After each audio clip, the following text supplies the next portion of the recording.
বান্দা মালিকের সামনে দাঁড়ায় বলবে, ক্বালা রব্বি লিমা হাসারতানি আ'মা, ওগো মালিক আপনি আমাকে অন্ধ করে কেন উঠাইলেন?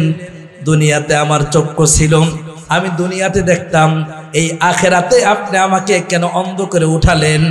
এবার আল্লাহ তাআলা রাগ হয়ে কথা বলবেন, দুনিয়াতে আপনার আমার জন্য গফফার, ফজরের আজান হয়েছে, মসজিদে আসেন নাই, আল্লাহর সাথে সাথে শাস্তি দেন নাই।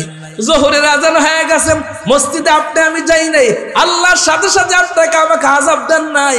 আল্লাহ আপনাকে আমাকে সুযোগ দেন, ছাড় দেন।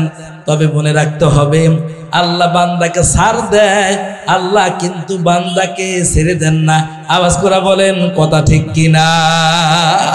আল্লাহ তাআলা বান্দাকে ছাড় দেন কিন্তু বান্দাকে ছেড়ে দেন না।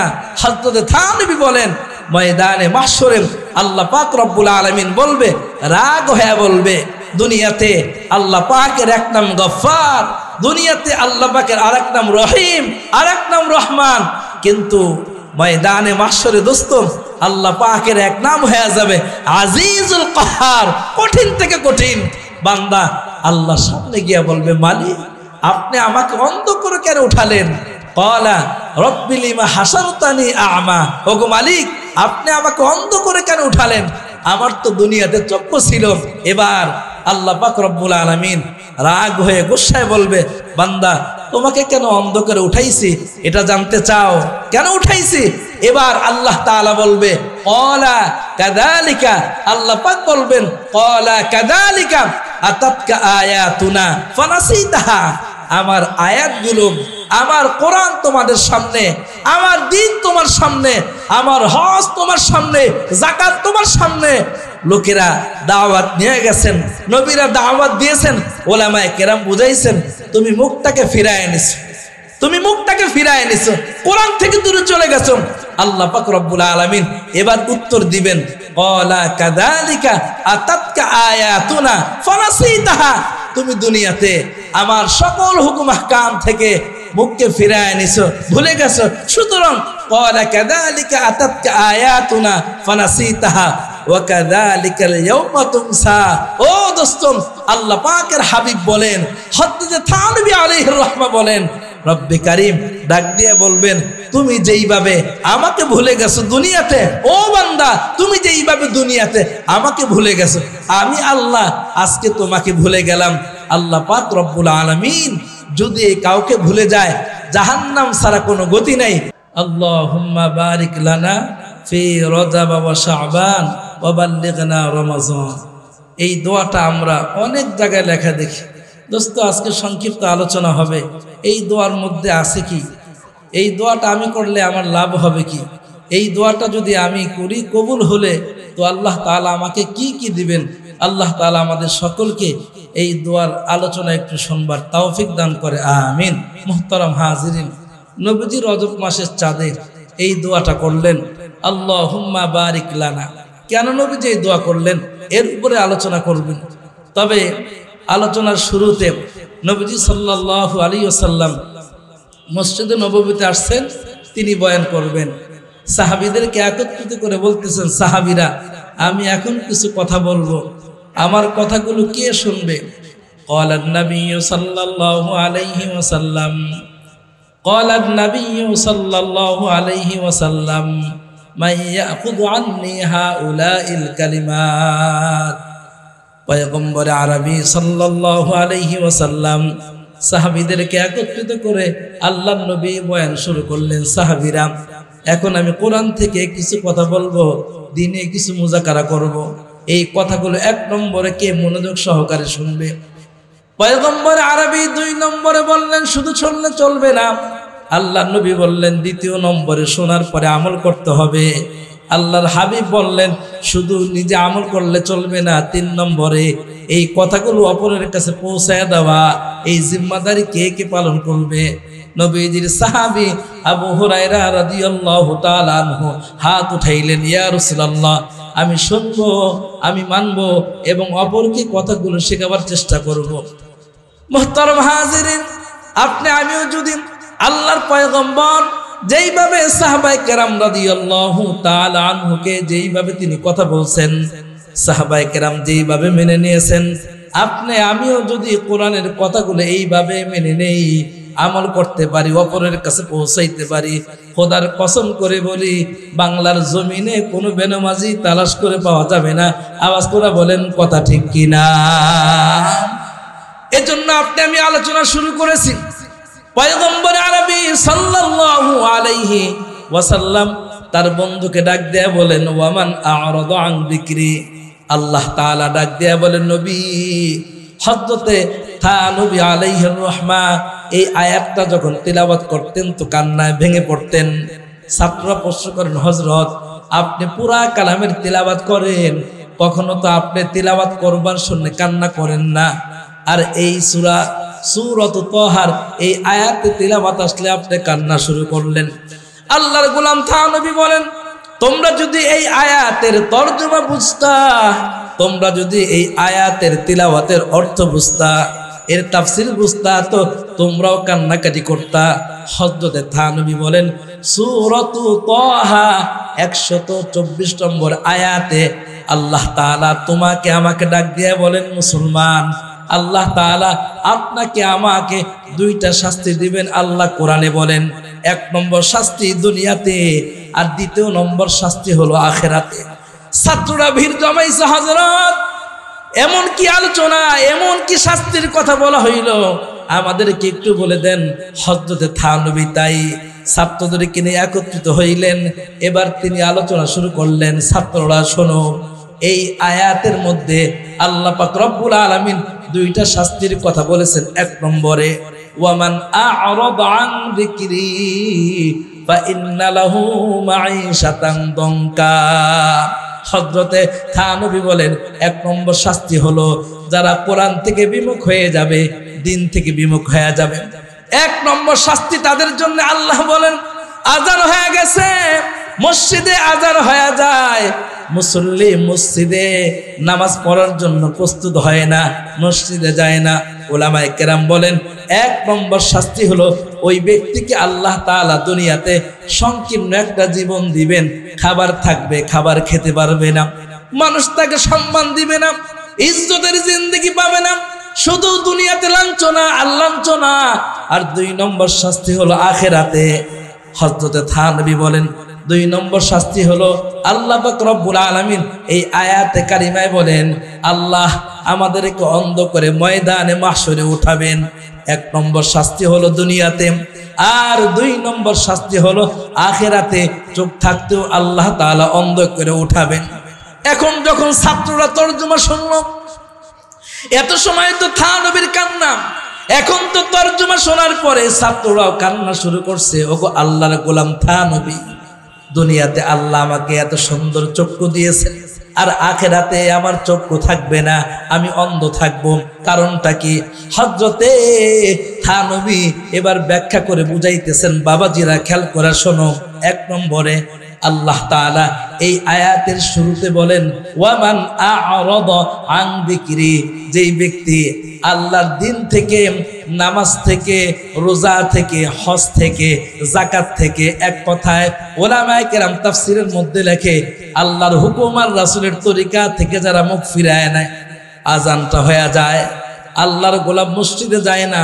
হযরতে নবী বলেন, আল্লাহ পাক রব্বুল আলামিন আপনাকে আমাকে দ্বীনি পথে আনার জন্য ময়দানে মাহশরে আল্লাহ বলবে, এরে বান্দা, আদম থেকে শুরু করে মুহাম্মাদুর রাসূলুল্লাহ পর্যন্ত আল্লাহ তাআলা আল্লাহর রাস্তা দেখাবার জন্য কখনো আল্লাহ তাওরাত দিয়েছেন, কখনো আল্লাহ তাআলা জবর দিয়েছেন, কখনো আল্লাহ তাআলা ইনজিল দিয়েছেন, কখনো আল্লাহ তাআলা আপনাকে আমাকে শেষ কিতাব আল কোরআনুল কারীম, যে তিলাওয়াত শুনে আমরা পাগল পারা হয়ে গেলাম, এই কিতাব দিয়ে আল্লাহ তাআলা পাঠাইছেন। আল্লাহ তাআলা ময়দানে মাহশরে বলবেন, আমার নবী তোমাদেরকে নামাজের জন্য ডাক দিয়েছেন, তোমরা যাও নাই। নবীর ইন্তেকালের পরে আবু বকর তোমাদেরকে নামাজের জন্য দাওয়াত দিয়েছে, তোমরা অনেকে নামাজে যাও নাই। আরে আবু বকরের পরে হযরত ওমর, এইভাবে সাহাবায়ে কেরাম নামাজের দাওয়াত দিয়েছেন। সাহাবায়ে কেরামের বিদায় হয়ে গেছে।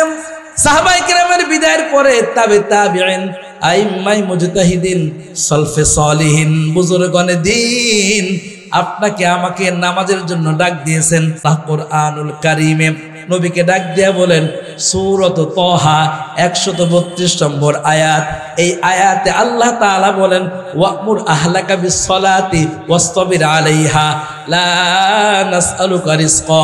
আল্লাহ ডাক দিয়া বলেন নবী, নামাজ আর একা নয়, আপনি আপনার পরিবারকে নামাজের দাওয়াত দেন। ওয়া'মুর আহলাকা বিস-সালাতি ওয়াসতাবির আলাইহা, এবং এই নামাজের উপরে, ইবাদতের উপরে আপনি নিজে অটল থাকেন। আল্লাহর নবী মুহাম্মদ আরবি সাল্লাল্লাহু আলাইহি ওয়াসাল্লাম তাই তো পরিবার পরিজনকে নামাজের দাওয়াত দেন। হযরত থানবী বলেন আল্লাহ পাক রব্বুল আলামিন বলবে, এরে বান্দা, আমার নবী পর্যন্ত তোমাদের দরবারে গিয়ে গিয়ে তোমাদেরকে নামাজের দাওয়াত দিয়েছে, তোমরা নামাজে যাও নাই। আরে নামাজ তো বড় নাই, বরঞ্চ নামাজ না পড়ে আল্লাহর নবীকে তোমরা কষ্ট দিয়েছো। হযরতে থানবী বলেন আল্লাহর নবী এইভাবে নামাজের জন্য কষ্ট করে গেছেন, দাওয়াত দিয়ে গেছেন, আপনি আমি দাওয়াত গ্রহণ করি নাই, সময় মতো মসজিদে যাইতে পারি নাই। হযরতে থানবী কান্না করতেছেন, মুরিদেরাও কান্না করতেছেন, কথা তো ঠিক। এজন্য হযরতে থানবী এই আয়াতটা যখন তিলাওয়াত করেন কান্নায় ভেঙে পড়েন। ওয়ামান আ'রাদা আন যিকরি ফাইন্না লাহু মাঈশাতান দনকা। সূরাত তাহা 124 নম্বর আয়াত। বাড়িতে গিয়ে গুগলে সার্চ দিবেন, এরপরে দেখবেন লম্বা ব্যাখ্যা তাফসীর চলে আসছে। আল্লাহর ওলি থানবী বলেন, যখন তুমি আমি দিন থেকে সরে গেছি, এজন্য আল্লাহ তাআলা দুনিয়াতে তোমাকে আমাকে একটা শাস্তি দিবেন, সংকীর্ণ জীবন, কোনো শান্তি থাকবে না, ছেলে মেয়ে তোমাকে আমাকে সম্মান দিবে না, বয়স হয়ে গেলে বৃদ্ধাশ্রমে পাঠায় দিবে, ছেলের হাতে বাবার রক্ত থাকবে, মেয়ের হাতে মায়ের রক্ত থাকবে, কারণ আল্লাহর হুকুম তারা পালন করে নাই, নামাজে তারা আসে নাই, দিন থেকে তারা দূরে সরে গেছেন। দ্বিতীয় নম্বর শাস্তি হলো আল্লাহ তাআলা আপনাকে আমাকে অন্ধ করে উঠাবেন।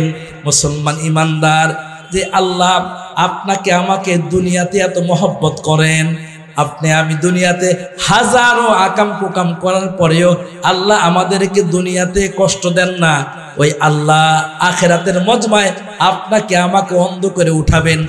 মুসলমান ইমানদার, আল্লাহর ওলি থানবী বলেন ময়দানে মাহশরে বান্দা আল্লাহর সামনে দাঁড়ায় বলবে, ও গো মালিক, ক্বালা কাযালিকা, আমরা আল্লাহর সামনে দাঁড়ায় বলবো, ওয়া নাহশুরুহু ইয়াউমাল কিয়ামাতি আ'মা, আমাদেরকে অন্ধ করে উঠানো হবে। আমরা মালিকের সামনে দাঁড়ায় বলবো, ক্বালা কাযালিকা, আল্লাহ পাক রব্বুল আলামিন বলেন আমরা বান্দা আল্লাহর সামনে বলবো, ওয়া নাহশুরুহু ইয়াউমাল কিয়ামাতি আ'মা, ক্বালা রব্বি লিমা হাশারতানি আ'মা ওয়া ক্বাদ কুনতু বাসীরা। বান্দা মালিকের সামনে দাঁড়ায় বলবে, ক্বালা রব্বি লিমা হাশারতানি আ'মা, ও গো মালিক, আপনি আমাকে অন্ধ করে কেন উঠাইলেন? দুনিয়াতে আমার চক্ষু ছিল, আমি দুনিয়াতে দেখতাম, এই আখিরাতে আপনি আমাকে কেন অন্ধ করে উঠালেন? এবার আল্লাহ তাআলা রাগ হয়ে কথা বলবেন, দুনিয়াতে আপনার আমার জন্য গফফার, ফজরের আজান হয়েছে, মসজিদে আসেন নাই, আল্লাহর সাথে সাথে শাস্তি দেন নাই। জোহরের আজান হয়ে গেছে, মসজিদে আপনি আমি যাই নাই, আল্লাহর সাথে সাথে আপনাকে আমাকে আযাব দেন নাই। আল্লাহ আপনাকে আমাকে সুযোগ দেন, ছাড় দেন। তবে মনে রাখতে হবে, আল্লাহ বান্দাকে ছাড় দেয়, আল্লাহ কিন্তু বান্দাকে ছেড়ে দেন না। আওয়াজ করে বলেন কথা ঠিক কিনা? আমরা যে বাংলাদেশে বসবাস করি, আমাদের বাংলাদেশে 17 বছর পর্যন্ত যারা ক্ষমতায় ছিলেন, যাদের কারণে অনেক ওলামায়ে কেরাম জেলখানায় ছিলেন, আল্লাহর আদালতে ওলামায়ে কেরাম কান্নাকাটি করছেন, ওলামায়ে কেরাম ধৈর্য ধারণ করেছেন, ওনারা যত জুলুমই করেছেন, আল্লাহ 17 বছর সুযোগ দিয়েছেন। আল্লাহ তাআলা এই সুযোগ দেওয়ার পরে, ছাড় দেওয়ার পরে আল্লাহ ছাড় দেন নাই, ভাতটা পাকাবার পরে ওই পাকানো খাবারটাও তিনি খানা খেয়ে বাংলাদেশ থেকে বিদায় হইতে পারেন নাই। আওয়াজ করে বলেন কথা ঠিক না বেঠিক? এজন্য দোস্ত, কোরআন হাদিস থেকে আপনাকে আমাকে সবক নিতে হবে। আল্লাহ তাআলা বান্দাকে ছাড় দেন, কিন্তু বান্দাকে ছেড়ে দেন না। হযরত থানবী বলেন ময়দানে মাহশরে আল্লাহ পাক রব্বুল আলামিন বলবে, রাগ হয়ে বলবে, দুনিয়াতে আল্লাহ পাকের এক নাম গফফার, দুনিয়াতে আল্লাহ পাকের আরেক নাম রহিম, আরেক নাম রহমান, কিন্তু ময়দানে মাহশরে দোস্ত আল্লাহ পাকের এক নাম হয়ে যাবে আজিজুল কাহার, কঠিন থেকে কঠিন। বান্দা আল্লাহর সামনে গিয়া বলবে, মালিক আপনি আমাকে অন্ধ করে কেন উঠালেন? ক্বালা রব্বি লিমা হাসারতানি আ'মা, ওগো মালিক আপনি আমাকে অন্ধ করে কেন উঠালেন? আমার তো দুনিয়াতে চক্ষু ছিল। এবার আল্লাহ পাক রব্বুল আলামিন রাগ হয়ে গুসায় বলবে, বান্দা তোমাকে কেন অন্ধ করে উঠাইছি এটা জানতে চাও? কেন উঠাইছি?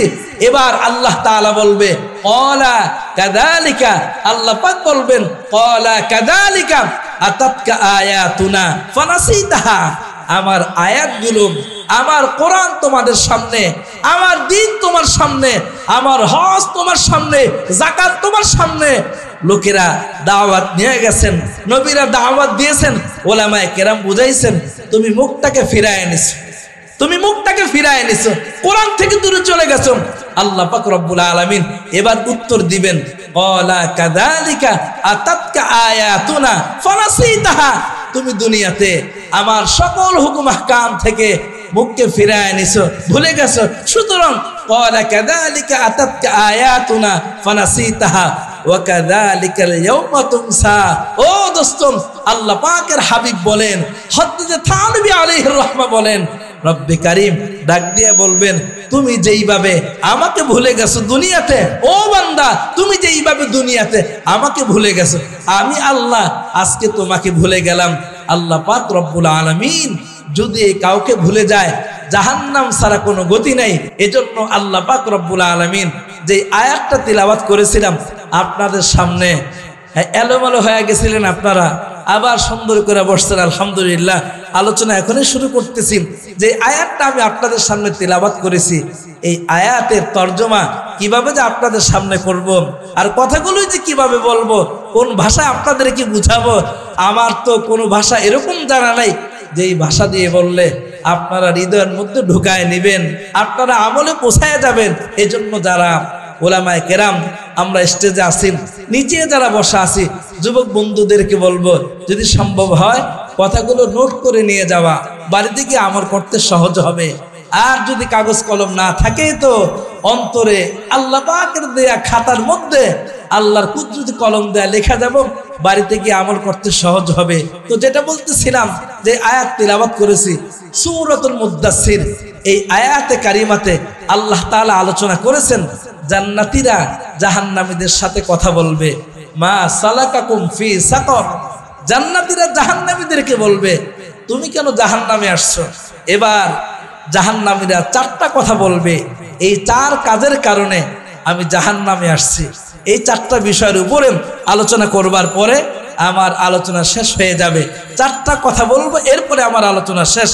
জাহান্নামীরা জান্নাতীদের মুখের দিকে তাকায় থাকবে, চোখ দিয়ে পানি পড়বে। ওই দিন কান্নাকাটি করলে কোনো লাভ হবে না। আওয়াজ করে বলেন ঠিক না বেঠিক? লাভ হবে? কোনো লাভ হবে না। আসেন দেখি জান্নাতীরা জাহান্নামীদেরকে কি বলেন, আর জাহান্নামীদের উত্তর কি দেয়।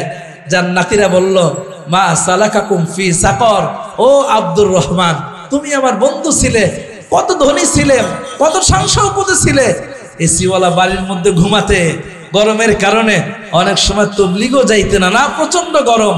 এখন 3 দিনের জামাতে যাওয়া যাবে না, প্রচন্ড গরম। বিশ্ব ইস্তেমা যাওয়া যাবে না, প্রচন্ড ঠান্ডা, ইস্তেমা যাওয়া যাবে না। আমরা ইস্তেমা নেওয়ার জন্য আপনাদেরকে দাওয়াত দেই, ভাই চলেন ইস্তেমায়, 31 তারিখ থেকে ইস্তেমা শুরু হবে, চলেন। অনেক সাথী ভাইরা বলেন, হুজুর অনেক ঠান্ডা, এজন্য ইস্তেমা এবার যাওয়া মনে হয় হবে না। আসেন শুনি জাহান্নামীরা কি বলবে। জাহান্নামীদেরকে বলবে জান্নাতীরা, মা সালাকাকুম ফি সাকর, তোমরা কেন জাহান্নামে আসছো? এবার জাহান্নামীরা বলবে, ক্বালু লাম নাকু মিনাল মুসাল্লিন, আমরা দুনিয়াতে নামাজি ছিলাম না। আমার কথা বোঝা যায়? আমরা দুনিয়াতে কি ছিলাম না? আওয়াজ করে বলেন, নামাজি ছিলাম না। 1 নম্বর, ক্বালু লাম নাকু মিনাল মুসাল্লিন, আমরা দুনিয়াতে নামাজি ছিলাম না।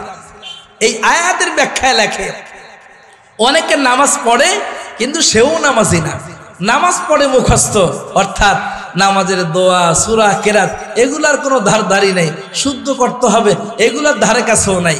এজন্য আমার নামাজটা যদি নামাজ না হয় তাহলে তো আমি জাহান্নামী হয়ে জান্নাতীদের সাথে বলবো 1 নম্বর দুনিয়াতে আমি যে অপরাধ করেছি, আমি নামাজ পড়তাম না। মা বলতেন বাবা নামাজে যা। ওই শুক্রবারের একদিনে নামাজে যাইতাম। নবীজি সাল্লাল্লাহু আলাইহি ওয়াসাল্লাম বলেন, মানুষ যখন দুনিয়াতে নামাজ পড়ে না বেনমাজি, আর ময়দানে মাহশরে আল্লাহ পাক রব্বুল আলামিন বলেন জান্নাতীরা জাহান্নামীদেরকে বলবে তোমরা কেন জাহান্নামে আসছো? জাহান্নামীরা বলবে আমরা দুনিয়াতে ক্বালু লাম নাকু মিনাল মুসাল্লিন, দুনিয়াতে নামাজি ছিলাম না। হায় দোস্ত, আপনি আমি যদি দুনিয়া থেকে নামাজি হয়ে যাইতে পারি, নামাজটাই যদি পড়তে পারি, নবীজির সাহাবী আল্লাহর নবীর সাহাবী হযরতে রাবিয়া রাদিয়াল্লাহু তাআলা আনহু আল্লাহর নবীর খাদেম ছিলেন। রাত্রেবেলা আল্লাহর পয়গম্বর তাহাজ্জুদ নামাজ পড়তেন, নবীজি তাহাজ্জুদ পড়তেন। আর নবীজির সাহাবী হযরতে রাবিয়া রাদিয়াল্লাহু তাআলা আনহু তিনি নবীজির পাশে থাকতেন, তিনি ঘুমাইতেন নবীজির কামরার পাশে। আল্লাহর পয়গম্বর উঠবেন, তাহাজ্জুদ নামাজ পড়বেন, তার ওযুর জন্য পানি দরকার, মেসওয়াকটা আগায় দেওয়া দরকার। নবীজির সাহাবী হযরতে রাবিয়া রাদিয়াল্লাহু তাআলা আনহুম এইভাবে আল্লাহর নবীর খেদমত করার কারণে আল্লাহর নবী খুশি হয়ে গেলেন। হঠাৎ করে একদিন তাহাজ্জুদের সময় বলে, ও রাবিয়া, আমি তোমার খেদমতের কারণে তোমার উপরে বড় খুশি হয়ে গেছি। রাবিয়া, চাও তুমি আমার কাছে কি চাও? রাবিয়া নবীজির মুখের দিকে তাকায়া চোখের মধ্যে পানি চলে আসছে। নবী আমার উপরে খুশি, আর আমি নবীর কাছে চাইবো। নবী আমাকে বলছে আমি কি চাইবো নবীর কাছে? পয়গম্বর আরবি সাল্লাল্লাহু আলাইহি ওয়াসাল্লাম বলেন, রাবিয়া চাও আমার কাছে কি চাইবা তুমি? আজকে আমার কাছে যা চাইবা আমি তোমাকে তাই দিয়া দিব। হযরতে রাবিয়া আল্লাহর নবীর চেহারার দিকে তাকায় আছে, আল্লাহর নবীর মুখের দিকে তাকায় আছে। ও মালিক, আমার পয়গম্বর আমাকে অফার করেছে, আমি যা চাইব আমার পয়গম্বর তাই দিবে। রাবিয়া চাও চাও আমার কাছে চাও, যা চাইবা আমি তোমাকে তাই দিয়া দিব। হযরতে রাবিয়া অনেকক্ষণ চিন্তা করার পরে আল্লাহর নবীর মুখের দিকে তাকায় বলে, ও পয়গম্বর, আমি আপনার কাছে ছোট্ট একটা জিনিস চাই। নবী আমার, দুনিয়াতে আপনাকে না দেখলে ভালো লাগে না, একটা নজর না দেখলে নিজেদের কাছে উতলা উতলা মনে হয়। ওগো আল্লাহর পয়গম্বর, বাদাল মাউত, মৃত্যুর পরে আল্লাহ তাআলা আপনাকে অনেক বড় জান্নাতে রাখবেন। ওগো নবী আমার, আল্লাহ যদি আমাদেরকে কবুল করে তো আমরা হয়তো জান্নাতের নিচু স্তরে থাকবো। ওগো আল্লাহর পয়গম্বর, যেহেতু আপনি আমার কাছে বলেছেন রাবিয়া তুমি আমার কাছে যা চাইবা আমি তোমাকে তাই দিব। ওগো নবী আমার, আমার একটা আবদার, দুনিয়াতে যেইভাবে আমি আপনার খাদেম হয়ে আছি, আপনার কাছে আছি, আপনার সঙ্গে থাকি, মনে চাইলেই আপনাকে দেখতে পারি। ওগো আল্লাহর পয়গম্বর, মৃত্যুর পরে যেন আমি আপনার সাথে জান্নাতের সঙ্গী হইতে পারি।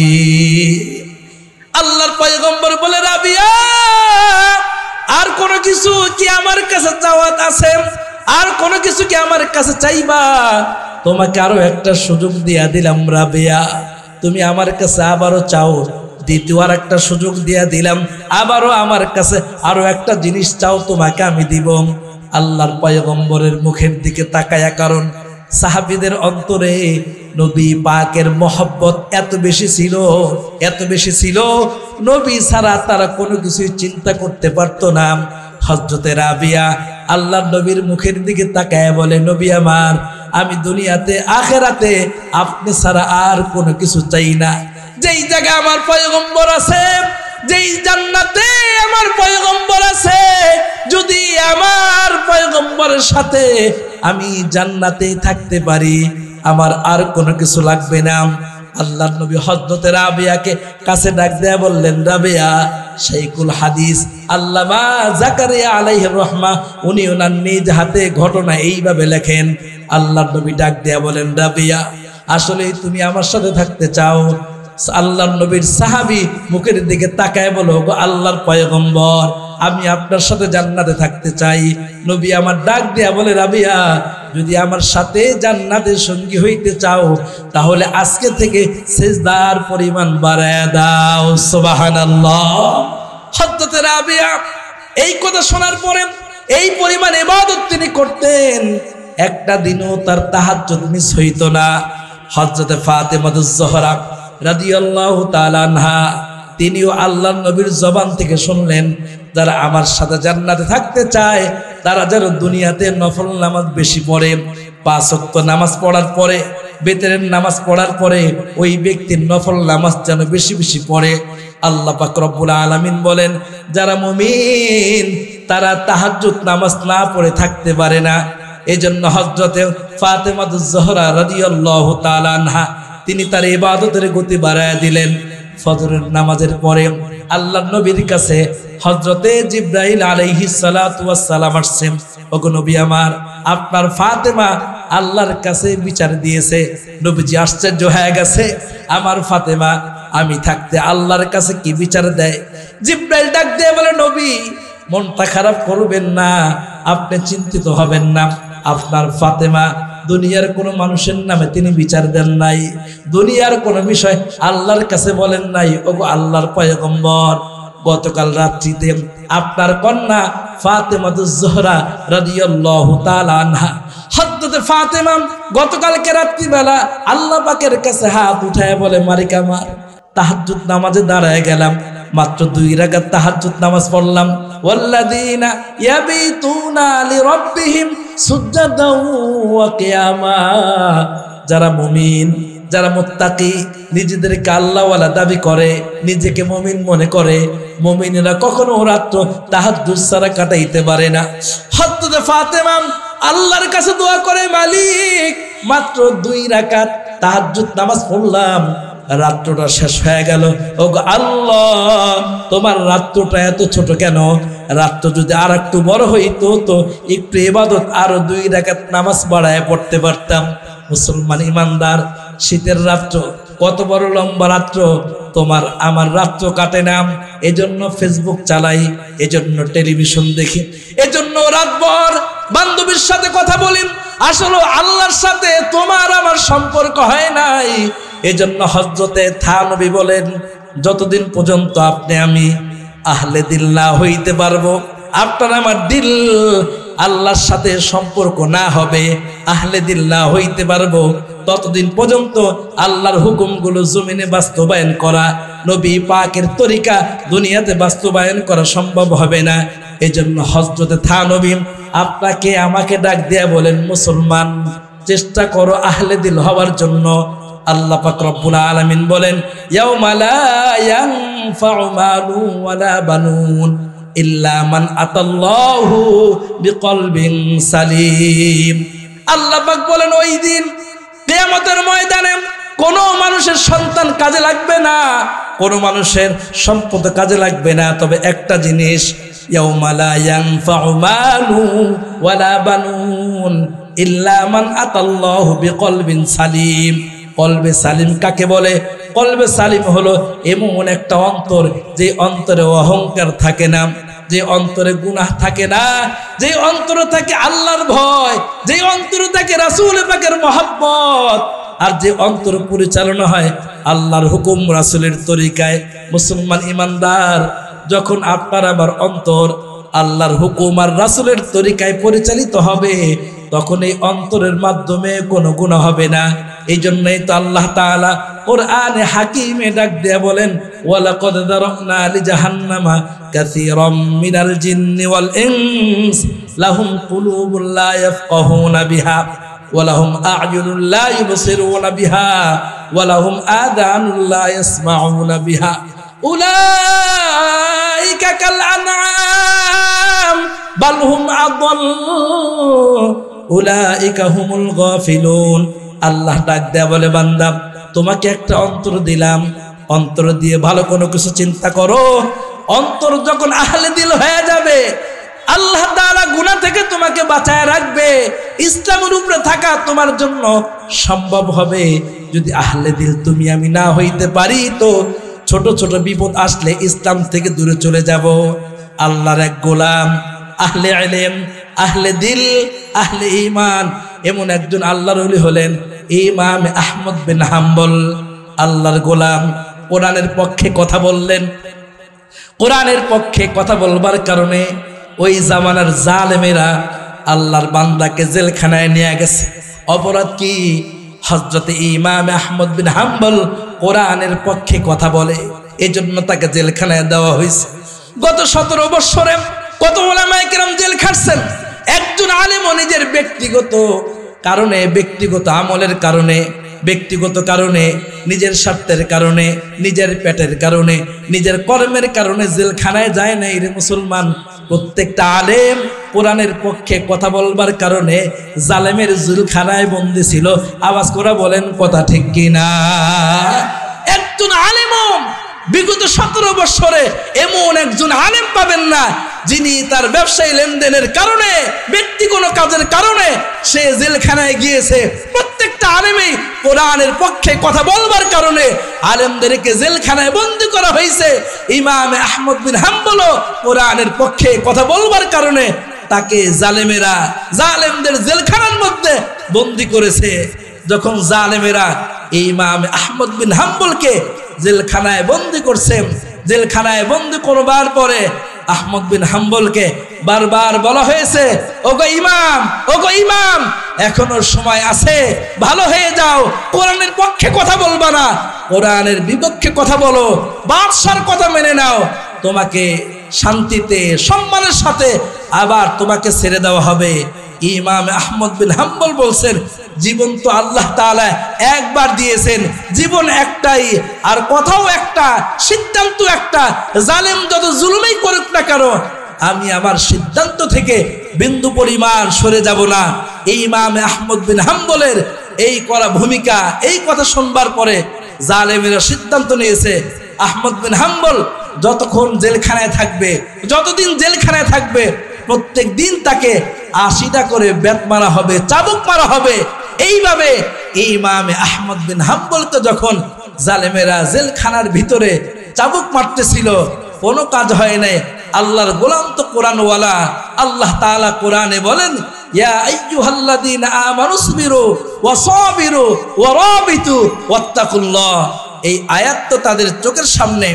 ইমাম আহমদ বিন হাম্বল যখন জালেমের জুলুমের কাছে মাথাকে নত করে দেয় নাই, এজন্য জালেমেরা ইমাম আহমদ বিন হাম্বলকে মাথা নত করবার জন্যে, তাকে ঘায়েল করবার জন্যে তার মাকে ধরে নিয়ে আসছে। মুসলমান ইমানদার সন্তানের সামনে যদি মাকে আঘাত করে, দুনিয়ার কোন সন্তানই সহ্য করতে পারবে না। সন্তানের সামনে যদি বাবাও তার মার গায়ে হাত দেয়, সন্তান তার বাবাকেও অনেক সময় ছাড় দেয় না। ইমাম আহমদ বিন হাম্বল জেলখানার মধ্যে বন্দী, মাকে জেলখানা নিয়ে আসছে। আর বলা হলো, আহমদ এখনো সময় আছে, এখনো সময় আছে। জালেমের কথা মেনে নেওয়ার জন্য জালেমের পক্ষ থেকে বারবার বলা হলো, এখনো সময় আছে, মেনে নাও। এই যে তোমার মাকে ধরে আনা হয়েছে, এখন তোমার মাকে লাঞ্ছিত করা হবে, এখন তোমার মাকে বেজ্জতি করা হবে।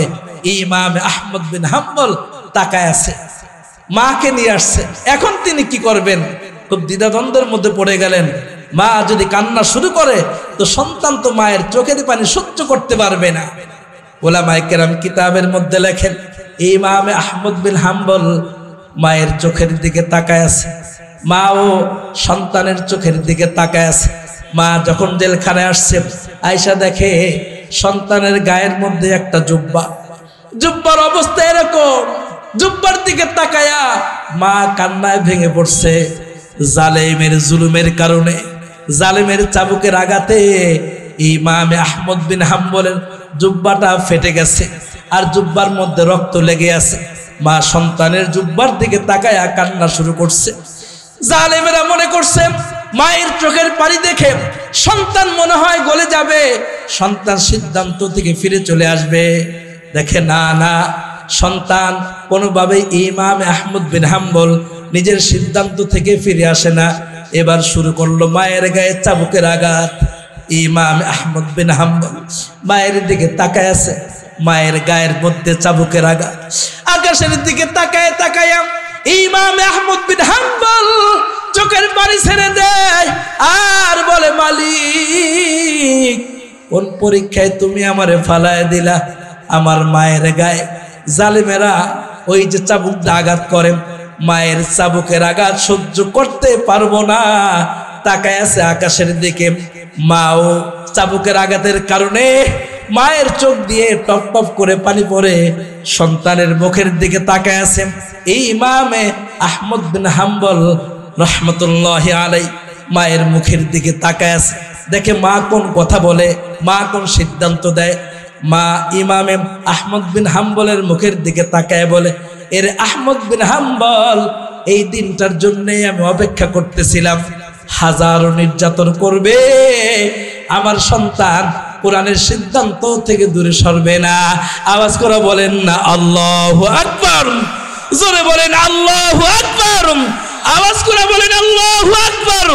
মুসলমান ইমানদার ইমামে আহমদ বিন হাম্বল মায়ের মুখের দিকে তাকায় আছে। মা তাকে সাহস দিলেন, মা যেমন মুমিনা আর তার সন্তান তো মুমিন। এজন্য আশরাফ আলী থানভী বলেন, এরকম যদি তুমি আমি আহলে দিলওয়ালা হইতে পারি, আল্লাহর ভয় রাসূলের মহব্বত যদি তোমার আমার অন্তরে থাকে, আর তোমার আমার অন্তর যদি আল্লাহর হুকুম আর রাসূলের তরিকায় পরিচালনা হয়, জালেমের হাজারো জুলুম আসবে, আলেম ওলামারা মুমিনেরা জালেমের জুলুমের কারণে সিদ্ধান্ত থেকে তারা চলে যাবে না।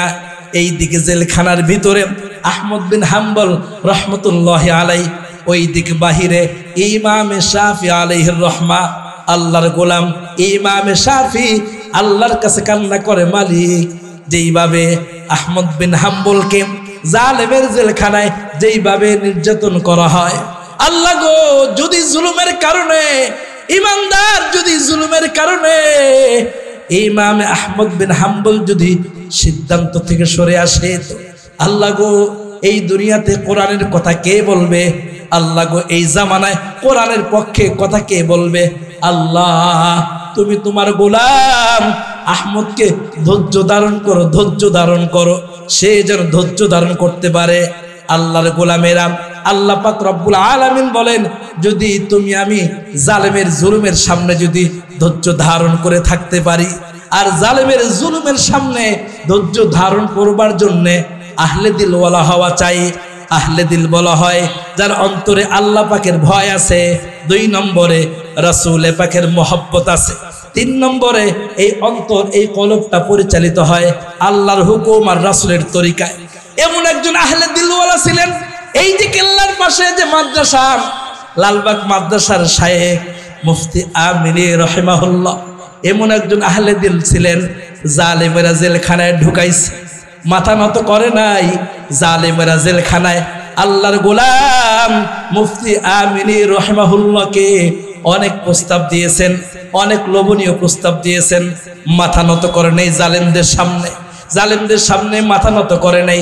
এজন্য জালেমেরা আল্লাহর গোলাম মুফতি আমিনী রাহিমাহুল্লাহকে জেলখানায় বন্দী করলেন।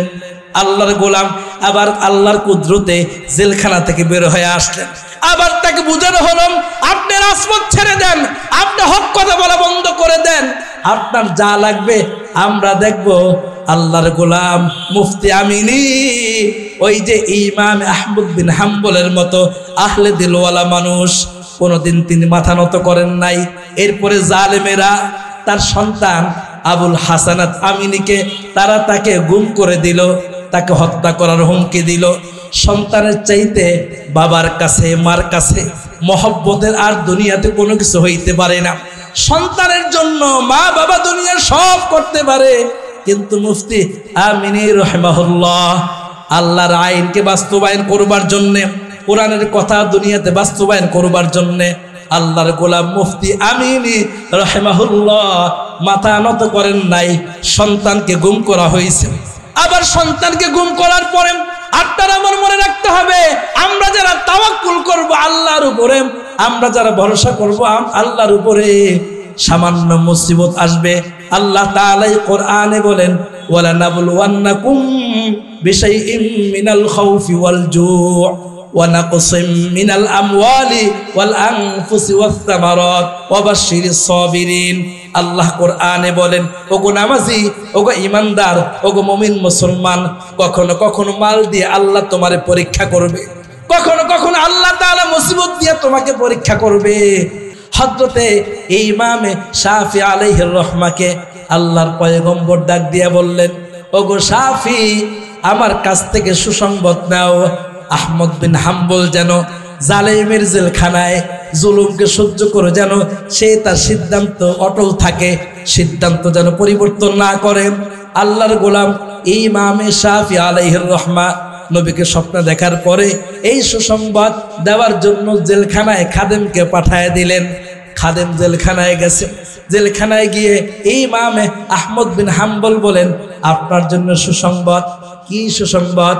আল্লাহর পয়গম্বরকে ইমামে শাফি স্বপ্ন দেখেছেন, আর আল্লাহর নবী বলছেন যে সিদ্ধান্ত আপনি নিয়েছেন, সিদ্ধান্তে আপনি অটল থাকেন, সিদ্ধান্ত পরিবর্তন করবেন না। ইমামে শাফি কথাটা শোনার পরে আকাশের দিকে তাকায়া চোখের পানি ছেড়ে দিলেন, আল্লাহ, আমার এই সিদ্ধান্তের উপরে থাকলে তুমি আমাকে খায়ের দান করবা, আমার জীবনও যদি চলে যায় আমি সিদ্ধান্ত থেকে ফিরে আসব না। আল্লাহর গোলাম ইমামে শাফি আলাইহির রহমা এই সুসংবাদ খাদেমের মাধ্যমে পাঠায় দিলেন। দোস্ত, এবার খাদেম যখন সুসংবাদ দিয়া জেলখানা থেকে চলে আসছে, ইমামে শাফি আলাইহির রহমা খাদেমকে জিজ্ঞাসা করে, খাদেম, তুমি যে সুসংবাদ নিয়ে গেলা, এই সুসংবাদ দেওয়ার কারণে তোমাকে কি হাদিয়া দিল? খাদেম আশ্চর্য হয়ে গেছে, জেলখানা থেকে আবার কি হাদিয়া দিবে? আল্লাহর ওলি ইমামে শাফি বলে, না না, ইমাম আহমদ বিন হাম্বল আল্লাহর নবীকে বড় ভালোবাসে, আর যে আল্লাহর নবীকে ভালোবাসে আর নবী পাকের সুন্নাত হলো কোন সুসংবাদ শুনাইলে তাকে কিছু হাদিয়া দেওয়া, এটা হলো নবী পাকের সুন্নাত। আল্লাহর নবী বলেন, মান আহাব্বা সুন্নতি ফাকাদ আহাব্বানি ওয়া মান আহাব্বানি কানা মাই ফিল জান্নাহ। নবী বলেন, যেই ব্যক্তি আমার সুন্নতকে ভালোবাসে সে যেন আমাকে ভালোবাসলো, আর ওই লোক আমার সুন্নতকে ভালোবাসবার কারণে আমি নবীর সাথে সে জান্নাতে যাওয়ার সুযোগ পেয়ে যাবে। সুবহানাল্লাহ। ইমামে শাফি খাদেমকে যখন এই কথা বলতেছিলেন, খাদেম বলে, হযরত, জেলখানার মধ্য থেকে সে আমাকে হাদিয়া দিবে কিভাবে? হযরত শাফি বলেন, এটা আমি বিশ্বাসই করি না, কি হাদিয়া তোমাকে দিয়েছেন? এবার খাদেম বলে, হযরত, কথা আপনারটাই সত্য, কারণ আমি সুসংবাদ দেওয়ার পরে আমাকে একটা হাদিয়া দিয়েছে। কিভাবে দেখাই হাদিয়া? ইমামে শাফি বলেন, কি হাদিয়া দিয়েছে জেলখানা থেকে একটু দেখাও। খাদেম এবার হাদিয়া দেখাবেন, পিছন থেকে জুব্বা বের করেছে, জুব্বা। ইমাম আহমদ বিন হাম্বল জেলখানায় যাওয়ার পরে গায়ে মাত্র একটা জুব্বা ছিল, ওই জুব্বার উপরেই জালেমেরা চাবুক দিয়ে আঘাত করত। ওই জুব্বাটা শরীর থেকে খোলায়া হাদিয়া দিয়া দিছে সুন্নত আদায় করবার জন্য। সুন্নত হলো কেউ যদি কোনো সুসংবাদ শোনায় তো তাকে কিছু হাদিয়া দেওয়া। এবার জুব্বাখানা তিনি ইমামে শাফির হাতে দিবেন। খাদেমের চোখে পানি, কারণ এই জুব্বাটা তার কাছে কিভাবে তিনি দিবেন। জুব্বাটা যখন ইমামে শাফির হাতে দিয়া দিল, জুব্বাটা পাওয়ার পরে একবার জুব্বার দিকে তাকায় আর একবার আকাশের দিকে তাকায়, কান্নায় ভেঙে পড়ছে ইমামে শাফি।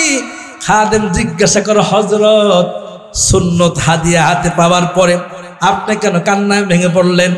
ইমামে শাফি বলে, একটু জুব্বার দিকে তাকায় দেখ রে বাবা, জুব্বার দিকে তাকায় দেখ, জুব্বার মধ্যে রক্তের দাগ দেখা যায়, জুব্বার মধ্যে রক্তের দাগ দেখা যায়। আরে আহমদ বিন হাম্বলকে কিভাবে জালেমেরা শাস্তি দিয়েছে, রাতের পর রাত তাকে আঘাত করেছে, ওই যে তাকায় দেখো রক্তের আঘাত দেখা যায়, কত না কষ্ট দিয়েছেন। এরপরে ইমামে শাফি আলাইহির রহমা বলেন, শুধু তাই না, জুব্বাটা পর্যন্ত ফেটে গেছে। এবার তিনি জুব্বা বুকের মধ্যে নিয়ে কান্না শুরু করছেন, আর ইমামে শাফি বলতেছেন, হায় রে, এত সময় তো জালেমদের চাবুকের আঘাত তো জুব্বার উপরে রাখতাম, এখন তো আল্লাহর বান্দার শরীরে কোনো কাপড় নাই, খালি গায়ের মধ্যে তাকে চাবুক মারা হবে।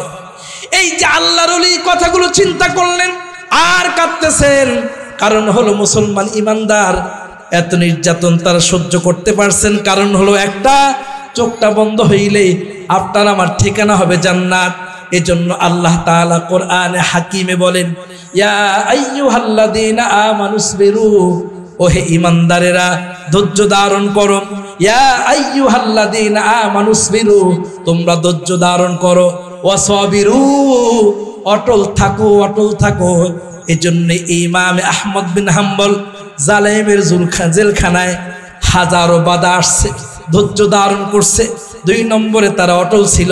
3 নম্বরে অরবিতু, প্রস্তুত থাকো, তোমরা প্রস্তুত থাকো, যে কোনো সময় আল্লাহর পক্ষ থেকে পরীক্ষা আসতে পারে।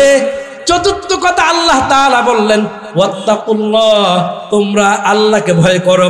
মুসলমান ইমানদার, এই 4র্থ কথা আপনি আমি যদি আল্লাহকে ভয় করার মতো ভয় করতে পারি, তো আপনার আমার দ্বারা আল্লাহর নবীর সুন্নতের উপরে অটল থাকা সম্ভব হবে। রাসূল পাকের সুন্নতের উপরে থাকা, অটল থাকা আমার জন্য সম্ভব হবে।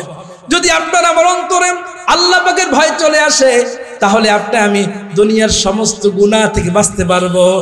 হযরতে থানবী আলাইহির রহমান মাঝে মাঝে মুরব্বীদেরকে, তার মুরিদদের পরীক্ষা নিতেন, মুরিদরা আসলেই কি আল্লাহকে ভালোবাসে কিনা। হযরতে থানবী আলাইহির রহমান নামাজ পড়ে বসে আছেন, এমন সময় কিছু মুরিদান আসছেন। 4 জন মুরিদ আসছেন। ওই 4 জন মুরিদ আসার পরে আল্লাহর গোলাম থানবী 4 জনকে পরীক্ষা করতে চাইলেন, খাঁটি মুরিদকে আর বেজালওয়ালা মুরিদকে। এই 4 জনকে পরীক্ষা করবার জন্য আল্লাহর গোলাম 4টা মুরগি 4 জনের হাতে দিয়ে দিলেন, আর বললেন যাও এই 4টা মুরগি জবাই করে নিয়ে আসবা, তবে শর্ত হলো দুনিয়ার কেউ যেন না দেখে, এটা হলো শর্ত, জবাই করে নিয়ে আসবা।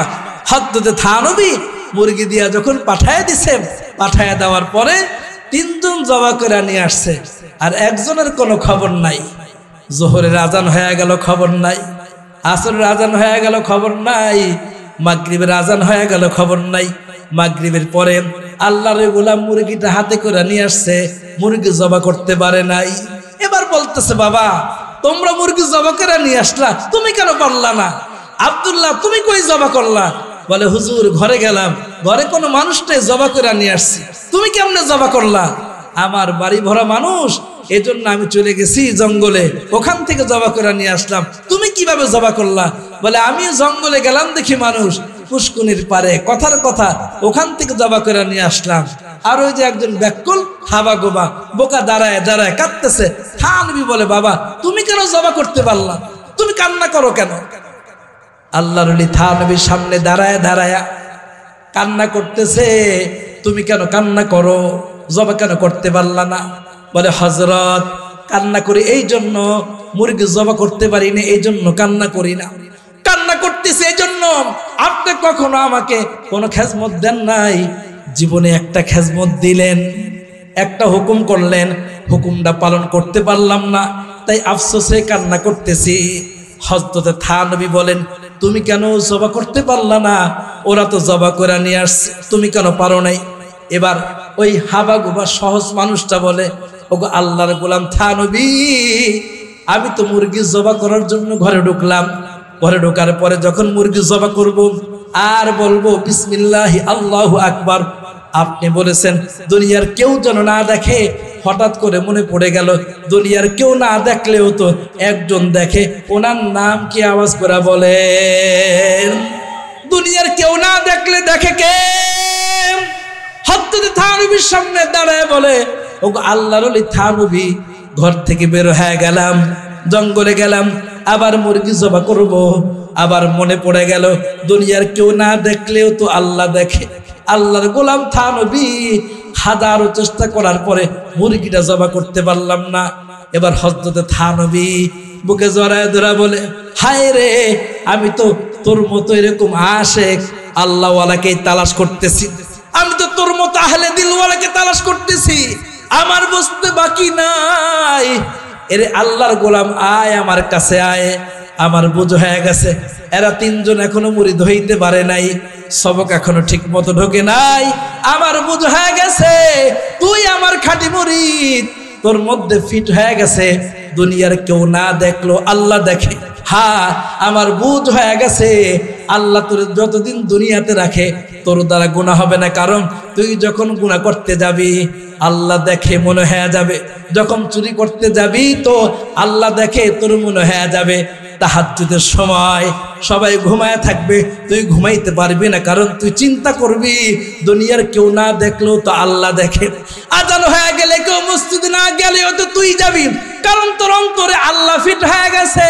এজন্যই তো আল্লাহ পাক রব্বুল আলামিন বলেন, ইয়া আইয়ুহান নাস ইত্তাকুল্লাহ ইয়া আইয়ুহাল্লাযীনা আমানু ইত্তাকুল্লাহ। আবার কখনো কখনো বলেন ইয়া আইয়ুহান নবী ইত্তাকুল্লাহ। আল্লাহ তাআলা কোরআনে বলেন, ও মানুষ আমারে ভয় কর। আল্লাহ তাআলা কোরআনে বলেন, ও মুমিন আমারে ভয় কর। আল্লাহ তাআলা কোরআনে বলেন, ও নবী দুনিয়ার কাউকে ভয় করবেন না, ভয় করবেন একমাত্র আমাকে। এরকম একটা দিল নিয়ে যদি আল্লাহ পাক রব্বুল আলামিনের কাছে রজব মাসের বরকত নিয়ে দোয়া করা যায়, আল্লাহুম্মা বারিক লানা ফি রজব ওয়া শাবান ওয়া বাল্লিগনা রমাজান।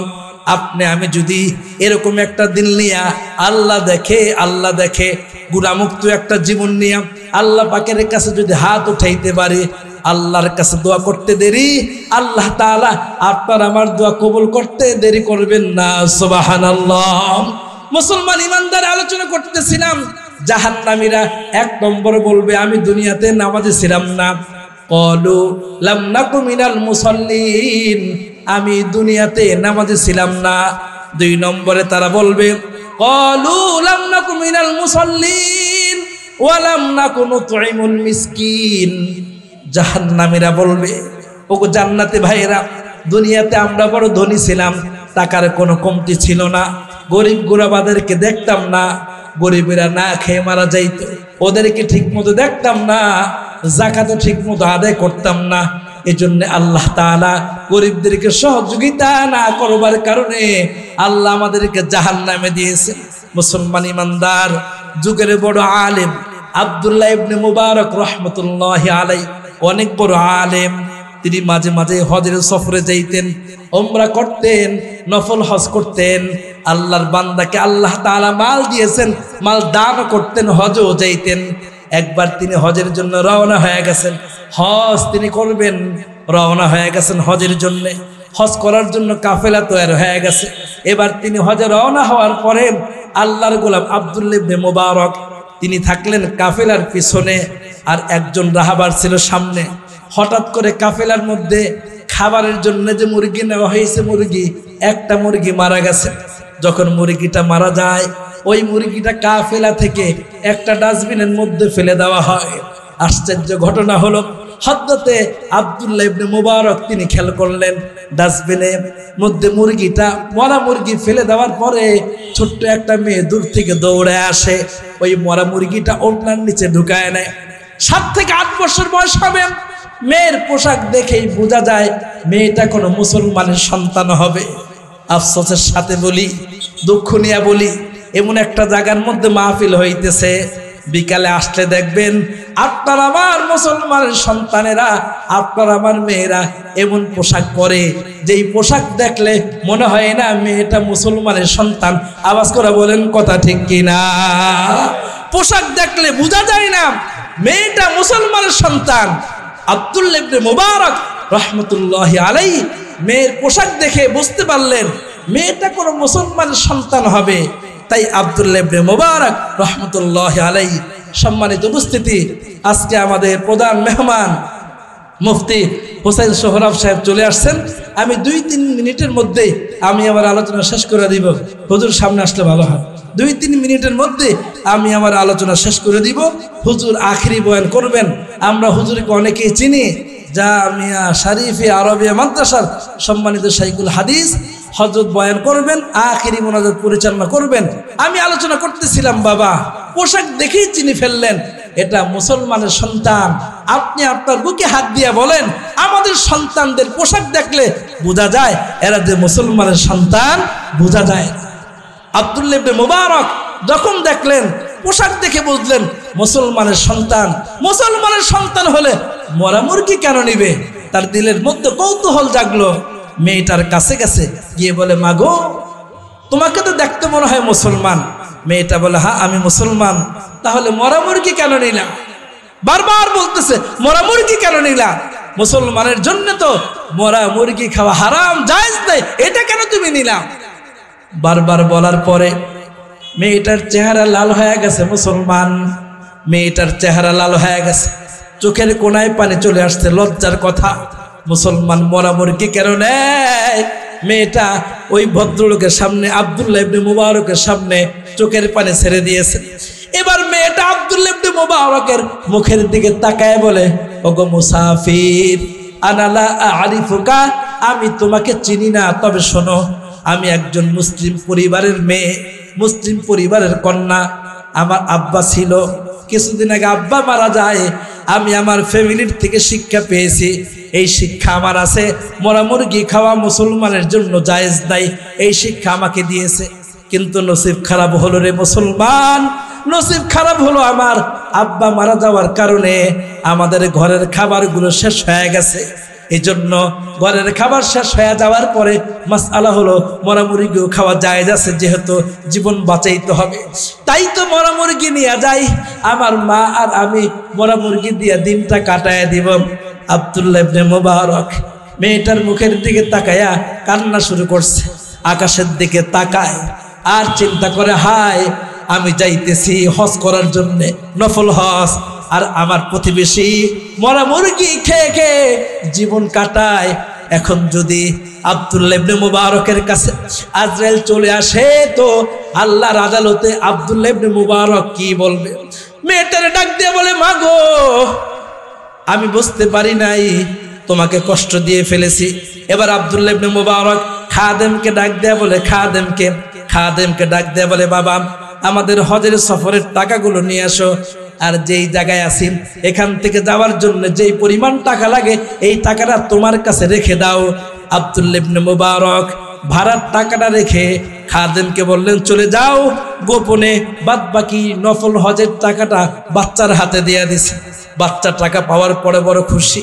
আব্দুল্লাহ ইবনে মুবারক আকাশের দিকে তাকায় আর চোখ দিয়ে পানি ছেড়ে দেয়, কারণ তারা আলেম ছিলেন, ধনী ছিলেন। কোরআন তাদের সামনে, ওই যে কোরআন বলে, ইন্নামা আমওয়ালুকুম ওয়া আওলাদুকুম ফিতনা। আল্লাহ কোরআনে বলে, জমিদার আমি তোরে মাল দিয়া আকাশ থেকে তাকায় আছি, তুমি মুরগি খাও, নিস্তালায় মানুষটা খাবারই পায় না। তুমি দামি দামি পোশাক পরো, নিস্তালার মানুষটা নামাজ পড়ার জন্য একটা হেজাব পায় না। তুমি দামি দামি পোশাক পরো, নামাজ পড়ার জন্য জানামাজের ব্যবস্থা নাই।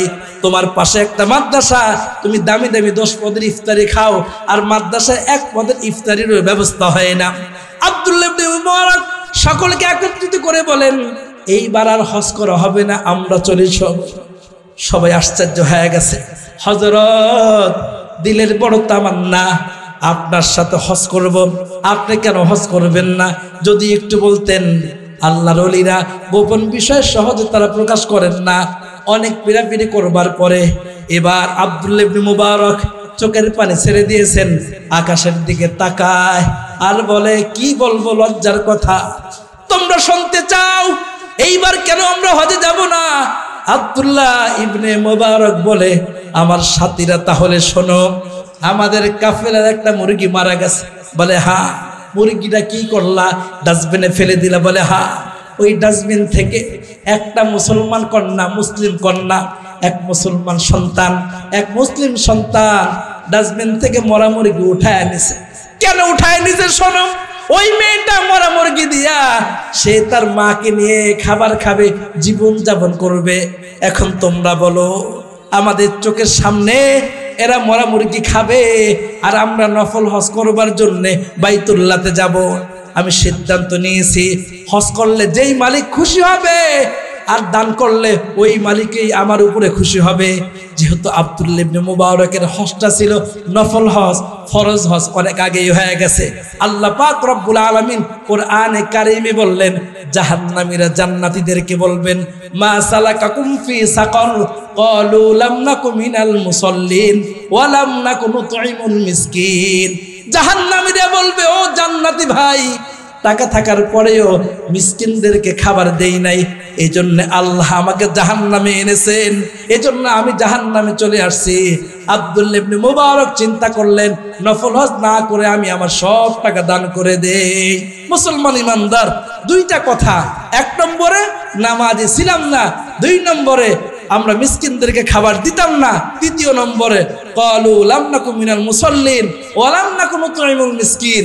এই দুইটার উপরে সংক্ষিপ্ত আলোচনা হলো। আল্লাহ তাআলা যদি বাঁচায় রাখে আর বাদ বাকি দুইটা আবার যদি কখনো আপনাদের সাথে দেখা হয়, সাক্ষাৎ হয়, ইনশাআল্লাহ আলোচনা করব। আল্লাহ পাক রব্বুল আলামিন আমরা যারা আসছে আমাদের সকলকে আজকের ওয়াজের দোয়ার আগ পর্যন্ত থাকবার তৌফিক দান করে, আমিন। আমার আলোচনার দ্বারা কেউ দিলে ব্যথা পেলে আল্লাহর হস্তে ক্ষমার দৃষ্টিতে দেখবেন। কারি সাহেব হুজুর চলে যাওয়ার পরে লোক ছিল 5-7 জন, সবাই কারি সাহেব হুজুরের পিছনে পিছনে চলে গেছে। এই লোকগুলো যদি কারি সাহেব হুজুর থাকতেন আলোচনা আরো সুন্দর করা যেত। আওয়াজ করে বলেন ঠিক না বে ঠিক? এজন্য দোস্ত আমরা চেষ্টা করব কোরআনের সাথে থাকার জন্য, কোরআনের পক্ষে থাকার জন্য। বিশ্ব ইজতেমা 31শে জানুয়ারি যাবো তো ইনশাআল্লাহ, যাবো তো ইনশাআল্লাহ। আল্লাহ তাআলা বিশ্ব ইজতেমায় আমাদের সকলকে যাওয়ার তৌফিক দান করে, আমিন। সর্বশেষ মেসেজ হলো তবলিগওয়ালা, আমরা যারা তবলিগ করি, তবলিগওয়ালা যারা টঙ্গীর ময়দানে রক্ত ঝরাইছে, এরা আর কিছু হোক বা না হোক, এরা কিন্তু তবলিগওয়ালা হইতে পারে না। আওয়াজ করে কোন ঠিক না ঠিক? এজন্য আমরা তাদের সাথে থাকবো না, হক্কানি রব্বানি উলামায়ে কেরামের সাথে থেকে দাওয়াত ও তবলিগের মেহনত করব। আল্লাহ পাক রব্বুল আলামিন আমাদের সকলকে তৌফিক দান করে, আমিন। হুজুরকে বসায় রেখা 3 মিনিট কথা বেশি বলছি, বলাটা আমার ঠিক হয় না। যেহেতু আপনারা আবার বলবেন হুজুর শুরু করলেন একটু বললেন না, এজন্য আপনাদের মনে রক্ষা করলাম। হুজুরের কাছে ক্ষমা চাই। আল্লাহ পাক রব্বুল আলামিন আমাদের সকলকে আমল করার তৌফিক দান করে, আমিন। আসসালামু আলাইকুম ওয়া রাহমাতুল্লাহ।